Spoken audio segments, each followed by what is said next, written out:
नमस्कार विद्यार्थी मित्रांनो. आता आपण भारतीय राज्यघटनेच्या वैशिष्ट्याचा तिसरा भाग बघतो आहे. तिसऱ्या भागामध्ये आपण अ, पहिला आणि दुसरा भाग आपण बघितला. त्यामध्ये आपण 36 प्रश्न कव्हर केले होते. आता आपण 37व्या प्रश्नावर आहोत आणि आता इथून पुढे आपण पुढचे प्रश्न बघूया. चला तर मग प्रश्नांना सुरुवात करूया. स्वातंत्र्यपूर्व काळात राज्यकर्त्यांनी भारत लोकशाहीसाठी अपात्र असल्याचे सांगितले होते. कारण कारण तुम्हाला विचारलंय. क्लर्क मुख्य परीक्षा 2019 हा प्रश्न आहे. विधान 1 काय आहे? भारतीय समाज समतेवर आधारलेला नव्हता. हो, बरोबर आहे. समानता कुठे होती आपलं? समता नव्हती. ठीक आहे. विधान 2 काय? परंपरेच्या दृष्टीने भारत हा लोकशाही देश नव्हता. लोकशाही होता का आधीपासून? नव्हता. बरोबर आहे. त्यानंतर जाती व्यवस्थेने भारतीय समाज जीवन खंडित झाले होते. हो, हे सुद्धा बरोबर आहे. जाती व्यवस्था भरपूर मोठ्या प्रमाणात होती. त्यामुळे समाज जीवन जे काही आहे ते खंडित झाले होते. म्हणून तिन्ही विधाने योग्य आहे. ऑप्शन नंबर 3 माझं उत्तर असणार आहे. पुढचा प्रश्न बघूया आपण. पुढचा प्रश्न आहे प्रश्न क्रमांक 38. एसो मुख्य परीक्षा 2018चा हा प्रश्न आहे. भारतीय संघराज्यात संघराज्य व्यवस्थेची खालीलपैकी कोणती मूलतत्वे दिसून येतात? संघराज्य व्यवस्थेत आणि कुठे? भारतीय संघराज्यात. तर दुहेरी शासन व्यवस्था आहे का? हो आहे. अधिकारांचे वाटप केले आहे का? हो आहे. एकेरी नागरिकत्व आहे, मात्र ते संघराज्य वैशिष्ट्य नाही. त्यामुळे हे विधान नसणार आहे. उत्तरामध्ये ऑप्शन क नसला पाहिजे. इथं क आहे, हे गेलं. इथे क आहे, हे गेलं. आणि इथे क आहे, त्यामुळे हे गेलं. ऑप्शन नंबर 2 माझं उत्तर येणार आहे. द्विगृही कायदेमंडळ आहे का? हो. स्वतंत्र न्यायमंडळ? हो आहे. आणि हे संघराज्य वैशिष्ट्य आहे. आणीबाणी विषय हे एकात्मिक वैशिष्ट्य आहे, त्यामुळे हे येणार नाही. ऑप्शन नंबर ऑप्शन नंबर 2 अ, ब, ड आणि ई हे माझं उत्तर असणार आहे. पुढचा प्रश्न घेऊया आपण. संसदीय शासन पद्धतीचा प्रमुख लाभ काय आहे? क्लर्क मुख्य परीक्षा 2018चा हा प्रश्न आहे. संसदीय शासन पद्धतीचा प्रमुख लाभ विचारलेला आहे आपल्याला. कार्यकारी मंडळ आणि कायदे मंडळ स्वतंत्रपणे कार्य करतात. त्यामुळे धोरणामध्ये सातत्य राहते आणि ती अधिक कार्यक्षम असते. हे सुद्धा बरोबर. कार्यकारी मंडळ हे कायदे मंडळात जबाबदार राहते.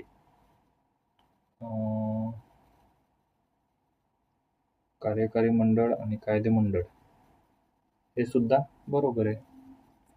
त्यानंतर शासन प्रमुख हा निवडणुकीशिवाय बदलला जाऊ शकत नाही. हे सुद्धा बरोबर आहे. पण आपल्याला काय विचारलंय? संसदीय शासन पद्धतीचा प्रमुख लाभ विचारलाय. संसदीय शासन पद्धती म्हणजे काय? कार्यकारी मंडळ आणि कायदे मंडळ याच्यामध्ये काय केलेलं आहे? जबाबदारी ठरवली आहे. त्यामुळे हे विधान उत्तर असणार आहे. संसदीय शासन पद्धतीचा प्रमुख लाभ काय आहे? कार्यकारी मंडळ हे कायदे मंडळात जबाबदार राहतं. पुढचा प्रश्न घेऊया आपण. प्रश्न क्रमांक आहे 40. अधिकार म्हणजे समाज जीवनाच्या अशा अटी आहेत की ज्याशिवाय कोणताही व्यक्ती स्वतःचा सर्वांगीण विकास करू शकत नाही. आणि अशा पद्धतीचं विधान प्रोफेसर लास्की यांनी केलेलं होतं. त्यामुळे याचं उत्तर आहे पर्याय क्रमांक 1. बघा, तुम्हाला एक घटक लक्षात ठेवायचा आहे. तो म्हणजे कसा की परीक्षेमध्ये असं कोणाचं विधान विचारलं ना, कोणत्याही व्यक्तीने केलेलं विधान विचारलं तर तुम्हाला एक्झॅक्ट उत्तर माहिती पाहिजे. अदरवाईज तो प्रश्न तुम्ही अटेम्प्ट न केलेला बरा. कारण ना 0.25 दुप्पट मार्किंग केली म्हणजे किती होईल? 0.50 तुमचे वजा होतात. तसं व्हायला नको. त्यामुळे जर डेफिनेटली माहीत असेल तर उत्तर द्या. प्रोफेसर लास्की हे त्याचं उत्तर आहे. पुढचा प्रश्न आहे प्रश्न क्रमांक 41.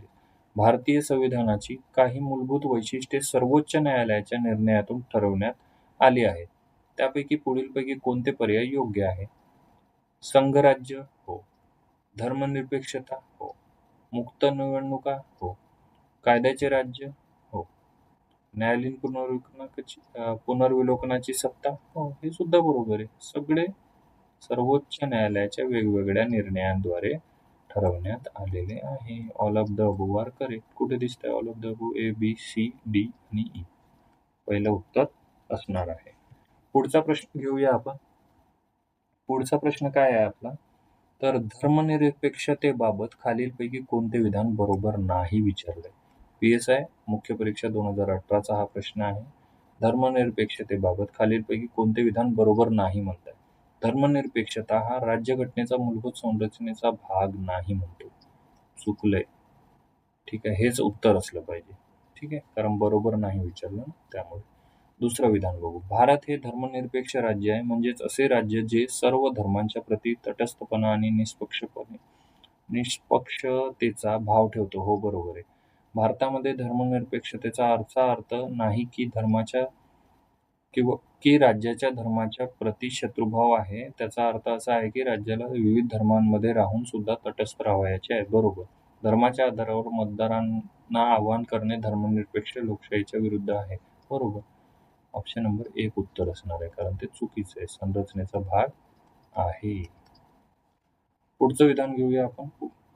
माफ करा, पुढचा क्वेश्चन घेऊया आपण. पुढचा प्रश्न काय आहे? 43व्या क्रमांकाचा. राज्यसेवा पूर्व परीक्षेला 2018ला आलेला प्रश्न आहे. खालीलपैकी कोणत्या प्रकरणात भारताच्या सर्वोच्च न्यायालयाने राज्यघटनेला मूलभूत संरचनेचा संसदेला बदल करता येणार नाही असा निर्णय दिला? मूलभूत संरचना कुठे आपण दिली आहे? 1973च्या केशवानंद भारती खटल्यात. ऑप्शन नंबर 3 माझं उत्तर असणार आहे. पुढचा प्रश्न घेऊया आपण. पुढचा प्रश्न आहे योग्य कथने ओळखा. राज्यसेवा पूर्व परीक्षा 2018चा प्रश्न आहे. काही लोकशाहीवादी देश हे प्रजासत्ताक आहे. हो, भारत आहे ना प्रजासत्ताक, आणि लोकशाहीवादी पण आहे. काही लोकशाहीवादी देश हे प्रजासत्ताक नाही. तर हो, हे सुद्धा ब्रिटन उत्तर आहे याचं. ब्रिटन उदाहरण आहे, कारण लोकशाही तर आहे मात्र प्रजासत्ताक नाही, राजा राणी आहे. ठीक आहे, त्यामुळे हे सुद्धा बरोबर. Both are correct. पुढचा प्रश्न घेऊया. प्रश्न क्रमांक 45. भारतीय राज्यघटनेने खालीलपैकी कोणते वैशिष्ट्य जर्मनीच्या वायमर प्रजासत्ताकाकडनं घेतलेले आहे? काय आहे? जर्मनीच्या वायमर प्रजासत्ताकाकडनं आणीबाणीच्या काळात मूलभूत हक्कांच्या निलंबनासंबंधी. Option number 4. प्रजासत्ताक आणि न्यायाची संकल्पना हे येणार नाही. ठीक आहे, न्यायाची संकल्पना आपण रशिया. राष्ट्रपतीची निवडणूक हे येणार नाही, अमेरिका आहे. राष्ट्रपती पद अमेरिका आहे, राष्ट्रपतीची निवडणूक नाही येणार. राष्ट्रपतीची निवडणूक सांगतो मी तुम्हाला कुठून घेतली आहे आपण.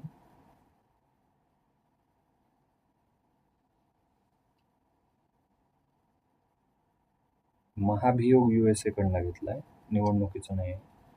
केंद्र सत्ता प्रबळ असलेल्या संघराज्याची संकल्पना आहे कॅनडा आहे. ठीक आहे, त्यामुळे जर्मनीची वायमर प्रजासत्ताक आणीबाणीच्या काळात मूलभूत हक्काच्या निलंबनासंबंधी आहे. आणखी आहे आणीबाणीची तरतूद. बघा, तुम्ही जर्मनीची वायमर प्रजासत्ताक, आणीबाणीविषयी बघू आपण. आणीबाणी असा जेव्हा प्रश्न येईल तुम्हाला, त्यात 2 घटक असणार आहे. एक मूलभूत हक्क म्हणजे फंडामेंटल राईट्सचं निलंबन, आणि एक असणार आहे तरतूद.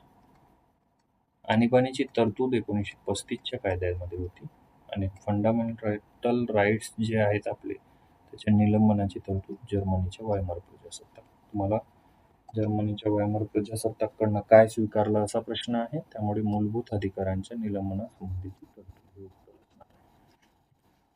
पुढचा प्रश्न आहे 46व्या क्रमांकाचा. भारतीय राज्यघटनेतील खालील वैशिष्ट्ये आणि त्यांचे स्त्रोत पाहिजे होता, यांच्या जोड्या लावा. न्यायालयीन पुनर्विलोकन USA, म्हणजे इथे 2 येईल. कायद्याचे अधिराज्य कुठून घेतलंय? इंग्लंड. शेषाधिकार आपण कुठून घेतलाय? कॅनडा. समवर्ती सूची ऑस्ट्रेलिया. ठीक आहे, 2-1-4-3 हे उत्तर आहे. ऑप्शन नंबर 1 आपलं उत्तर असणार आहे.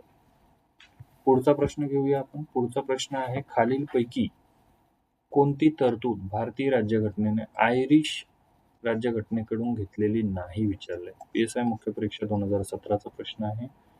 मूलभूत अधिकार USA कडनं घेतले, म्हणजे आयरिश कडनं घेतले नाही, म्हणजे हे उत्तर असणार आहे. मग 3 जे काही आहेत, हे 3 हे आयरिश घटनेकडनं घेतलेले आहे. कोणते घेतले? मार्गदर्शक तत्वे, राष्ट्रपतीची निवडणूक, आणि निवडणुकीची पद्धत घेतली आहे, म्हणजे कलम 55. मार्गदर्शक तत्वे, राज्य धोरणाची मार्गदर्शक तत्वे, DPSP. ठीक आहे, DPSP भाग 4. राज्यसभेवर सदस्यांच्या राष्ट्रपतीद्वारे नामनिर्देशन. हे सुद्धा आयरिश. ठीक आहे, 3 गोष्टी आयरिशकडनं घेतल्या, लक्षात ठेवा. पुढचा प्रश्न घेऊया आपण 48व्या क्रमांकाचा. PSI मुख्य परीक्षा 2017ला प्रश्न आलेला आहे. भारताचे स्वातंत्र्य आणि अखंडता टिकवून ठेवण्यासाठी घटनाकारांनी भारतीय संघराज्यात केंद्राला अधिक अधिकार दिले. बरोबर आहे. घटक राज्यांना अधिक दिले का? नाही. राष्ट्रपतींना नाही. मुख्यमंत्र्यांना नाही. केंद्राला दिले. त्यामुळे फक्त एक हे माझं उत्तर असणार आहे. पुढचा प्रश्न घेऊया आपण 49व्या क्रमांकाचा. तांत्रिक सहाय्यक गट क 2017चा प्रश्न आहे. भारतीय राज्यघटनेच्या निर्मात्यांनी न्यायिक पुनर्विलोकनाचे तत्व कुठून घेतलंय? अमेरिकेकडनं. तर वारंवार झालाय हा प्रश्न. कुठून घेतलाय? अमेरिकेकडून. पुढचा प्रश्न आहे. भारतीय संविधानकर्त्यांनी केंद्राकडून राज्यांना राज्यपालाची नियुक्ती म्हटलंय बघा. राज्यपालाबाबत तुम्हाला 2 सांगितलेले. राज्यपाल इथे पद असेल तर 1935चा कायदा, आणि नियुक्ती असेल तर कॅनडा. ठीक आहे, नियुक्ती विचारली, कॅनडा उत्तर आहे. अशा पद्धतीने आपले 50 प्रश्न आपण या घटकावरती पूर्ण केले. ठीक आहे, तर अशा पद्धतीने आपले 50 प्रश्न पूर्ण झाले आहेत. तुम्हाला व्हिडिओ नक्की आवडेल. व्हिडिओ आवडल्यास तुम्ही लाईक करा, शेअर करा आणि सबस्क्राईब करा. धन्यवाद. पुन्हा भेटूया अशाच वेगवेगळ्या टॉपिक्सवरती. धन्यवाद. Stay tune.